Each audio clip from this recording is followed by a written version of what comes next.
Level uploading. Fight feelings, face facts.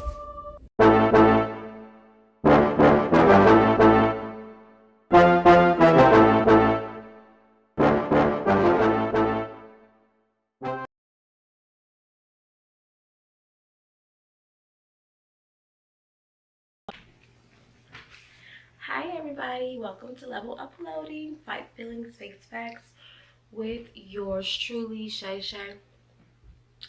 Guys, it's only Tuesday and I'm already exhausted. If you cannot tell by my face, but I wanted to come on real quick and I was like, you know what? I'm gonna come on here tired and all because, hey, gotta get the message out. So today I want to talk a little bit about, of course, our level up journey. We're fighting feelings and we're facing facts. When we fight feelings, excuse me, I'm getting over a call, y'all. I got the most random day and a half summer cold the other day, and I took me a test and I was good, but yeah, so regular colds still exist, guys, just in case you were confused. But yeah, so pardon me for any nasalness, nasal sounding words. Also, any coughing. Hopefully, I won't have much of that. But anyway, what was I saying? Sheesh, y'all know I can't remember nothing. Oh, facing facts and fighting feelings and facing facts. So when I say fight feelings, I don't mean fight emotions. I don't mean fight, having expressions of human emotion. Your feelings are a thing. When I say fight feelings, I mean that you don't lead with emotions, that you're thinking logically, that you're taking the time to weigh your options based off of facts and things that are more concrete versus solely off emotions. So for an example, recently there was a TikTok that I saw where a young lady got arrested because she felt like it was a great idea. She found out that her man was cheating on her, and instead of her being, an adult about it and saying, you know what, I don't deserve this type of treatment, I'm done with him, let me give him his stuff back and move on with my life. Instead, she decided to not only vandalize his mother's remains that were left in a urn, but also to record it and also go viral on multiple social media platforms in order to, I don't know if that was a cloud reach or a don't play with me, don't mess with me. I don't know. Who knows? And it's not my job to say. But what I am saying is that if she had led in that moment when she found out that there was infidelity in her relationship, she understandably was very much upset, very much hurt, very much human. And she has a right to feel that way. She has a right to even feel vengeful if that's how she felt. Because you have a right to feel something does that mean you have a right to do something. You know what I mean? And so to me and for me, that kind of just helped me to see yeah, you need to fight that feeling. Like as soon as you start feeling that rage, as soon as you start feeling that unrealistic response to something that is out of your control, you need to fight that feeling. And you need to face the facts. Face the facts that this is not only a passing moment, because what if she wanted to ever get back with that man again, which I'm not condoning or suggesting she should, but face the fact that this is something that is unforgivable. This is something that is unlawful, immoral, possibly illegal. I mean, obviously she got arrested for it. So if there's so many different things that she should have taken into account. But because she decided to lead with her feelings instead of leading with, a sound mind and a logical mind, yes, still be upset. Yes, still be, hold the man accountable, whatever case may be. But do it within a reasonable way. And I find that a lot of times, of course, this is a very extreme case, but there's a lot of times where there are people who are vandalizing, people who are causing commotion at people's workplaces to get them fired, just a number of vengeful things. And I don't condone any of them, to be honest with you, but this is human nature. And if people were a little bit more in tune with the facts versus the feelings, and just being a little bit more logical with their thinking, I don't ever want to sit here and discount feelings. I don't want anyone to ever misunderstand that about this podcast. It's not saying that your feelings aren't valid, that you don't have a right to your feelings, that you don't have a right to emotions, because you're human, and that goes for women and men. But your feelings can be very tricky, and they can mislead you, and they can put you in a path that may not be the best.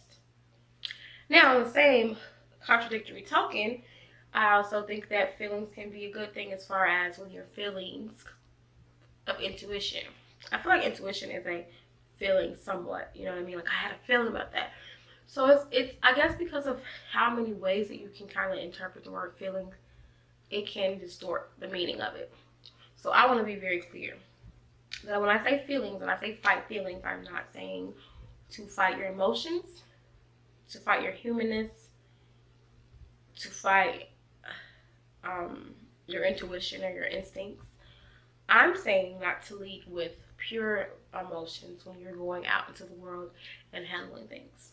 Thinking about things for what they are, not what you wish them to be. Thinking about things as they are in the actual real world.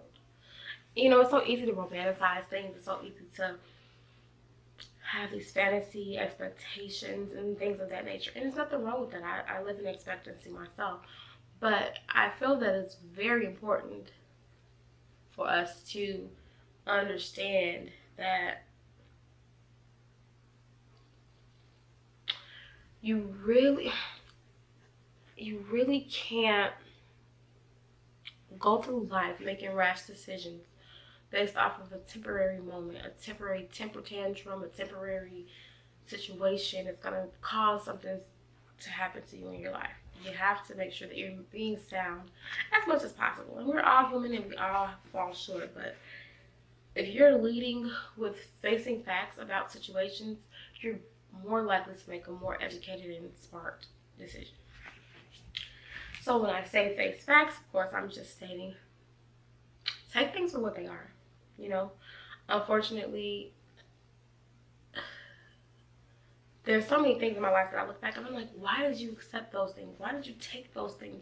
And it wasn't based off of, you know, facing the facts of what things are and what they were at that time in the present. It was me thinking about how it was in the past, or it was me speculating and hoping for better in the future. But I was never facing the facts of what was actually happening in that very moment. And so I recently had made this hair is getting on my nerves.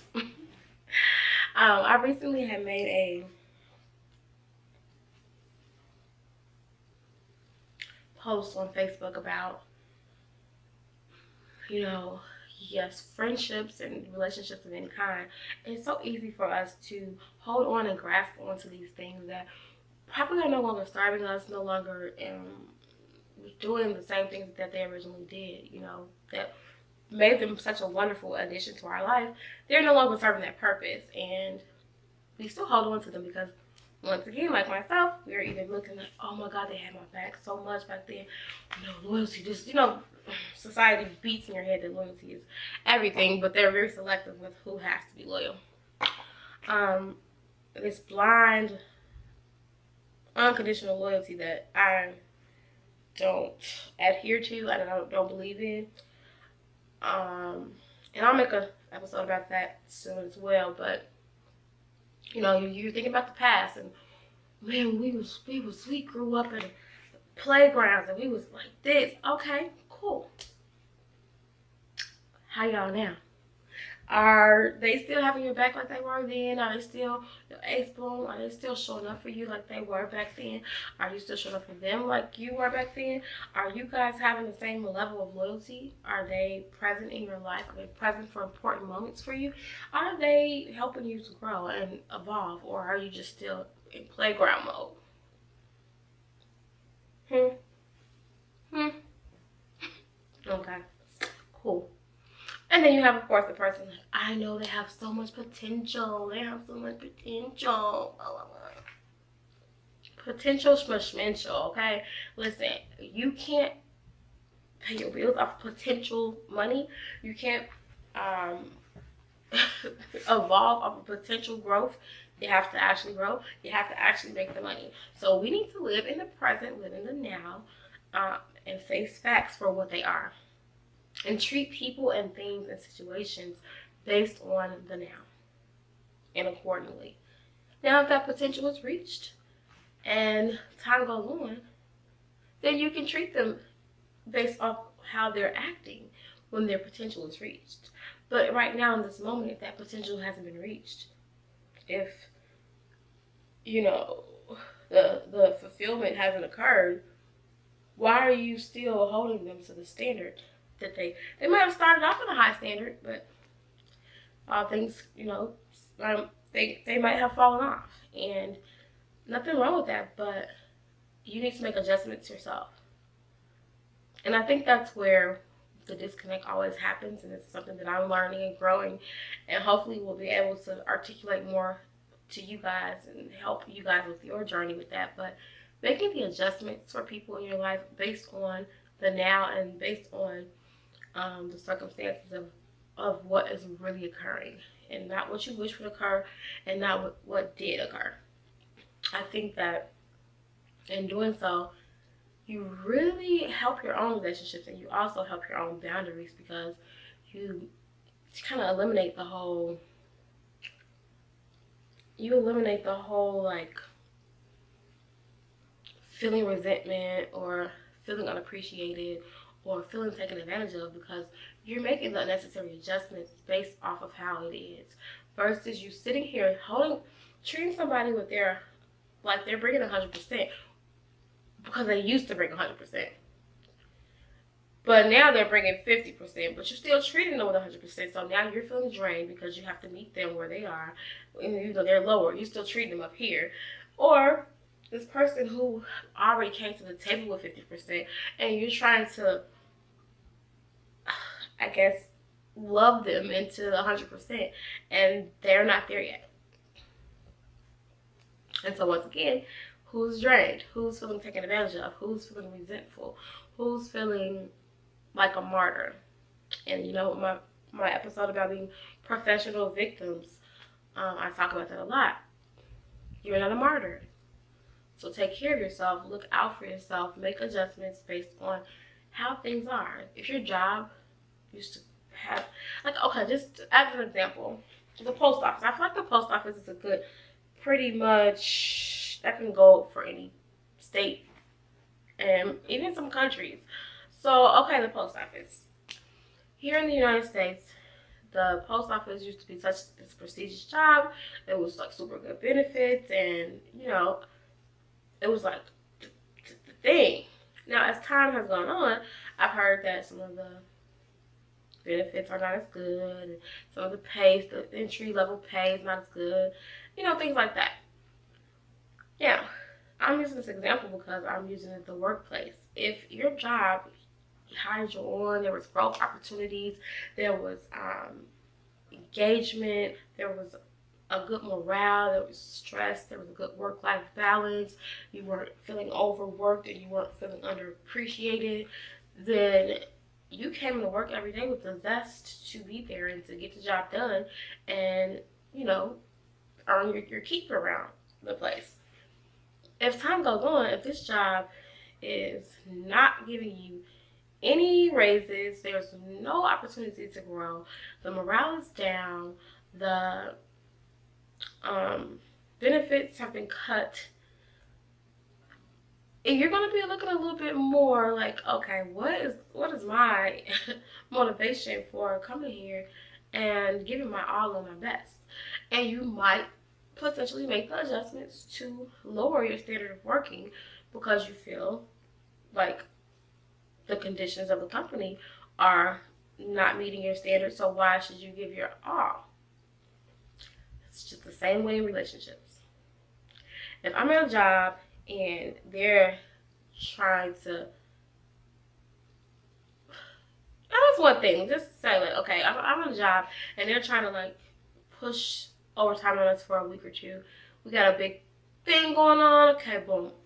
You can make adjustments with that and work through it. But when a company is continuously going downhill, you're going to have to really evaluate if it's worth the trouble, the stress, the energy that you're putting into it.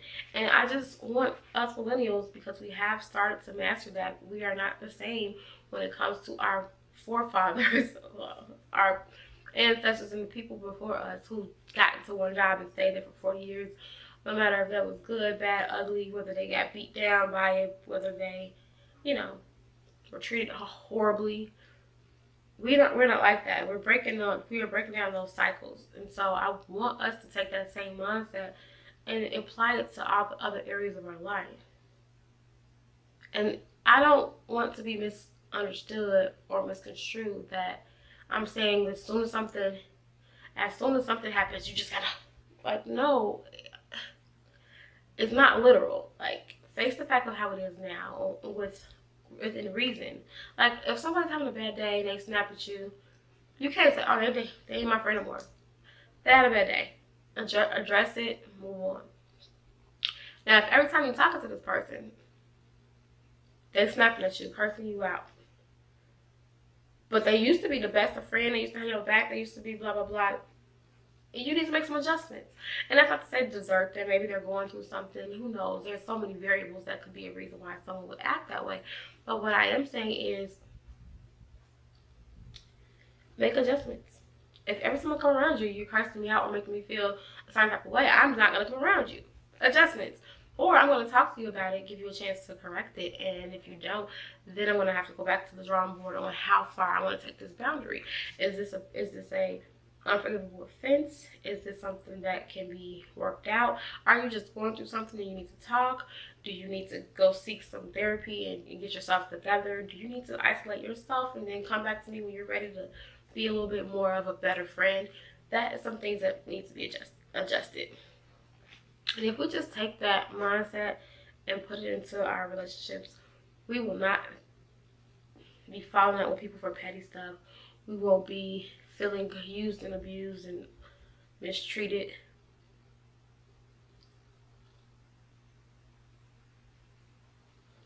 I just think that that's something that we should think about. So I really wanted to get this out, which is so weird because I'm already like in, I don't even know how many episodes, and I'm just now explaining the deeper meaning of my podcast name. I mean, I always call it level uploading. Everybody calls it level uploading. But that fight feeling takes facts. It's really the basis of what I come here to talk about oftentimes. And so I did want to make something just clarifying that. It just indicates that someone was confused about the meaning of it. And in the meantime, at least I'll have something there for them to kind of get where I'm coming from with that. I have exciting news, guys. I got all my equipment, I believe. Oh, God. Y'all know. I don't know. It was retrograde, so. But I got all my equipment, so I'm going to be starting my interviews. I was going to start last weekend, but got sick and I was down. First of all, I sounded terrible, and I felt worse for that day and a half. And so, yeah, I wasn't trying to think about nobody, nothing. I wasn't thinking about no interview, no computer, no questions. I didn't have nothing to say to nobody. I was in here curled up. But anyway, so be on the lookout for that. I do plan on doing the next few episodes. I'm not gonna put a stamp on it. Whatever I do is what I do. But I want to get some more people and some more faces on here, and hopefully reach some bigger, hopefully reach some bigger, I can't think. I'm sorry, I got mosquito bites. I am just, baby, listen. Last weekend was a lot. Hopefully reach some bigger platforms and bigger audiences, and just incorporate some more people, and get the word out about this amazing podcast that I hope to grow and evolve into something potentially more. I am starting to. Nope. I ain't gonna tell y'all. I'm gonna tell y'all when the time comes. I like to show results, so I'm gonna tell you when the time comes. But anyway, guys, let me get on out of here before my memory card runs out of storage. Well, really not my memory card. It's these little stupid recording limits on these cameras. But y'all, please excuse how crazy I look. I told you I was tired today. But I wanted to get the message out, and I mean, hey, it ain't gonna be cute every day, you know? I mean, I'm still cute, but anyway, y'all, thank you so much for tuning in. Please like, comment, subscribe, interact with me, give me some ideas of what you guys want to hear from me. Give me some examples of things that you feel you could face the facts about and fight the feelings on. And follow me on social medias and all that good stuff. It's in the intro. And I think that's it. I will talk to you guys later. You have an amazing evening. Bye.